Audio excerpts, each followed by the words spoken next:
Hello everyone, so in this video, we're going to be reviewing metalpigeon.com. So as you can see, we have it here already pulled up on Trustpilot and see that they're rated 2.6 out of 5 stars with 13 reviews, which is poor.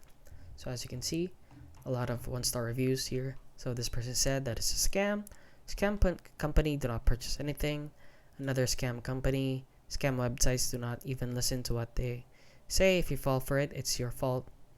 Both metalpigeon.com and are scam sites. So 5 stars here, 5 stars there. This is a scam company, scam. So basically, a lot of people are saying that they're a scam. What they are, if you don't know what they are, is they're a betting store. So just like thousands of shoppers out there, we're looking for just one simple thing, but not easy to find. A place to buy beautiful, ridiculously affordable betting items. So what they sell are betting. So for your bed. So what they claim is that they have the most comfortable bed, quote unquote. And as you can see, they're rated this poorly. So please, guys, do not buy from them. A lot of people are saying that they're a scam, and you should take that note from buying something online. And that is basically it. So if you found this video helpful, please consider liking and subscribing.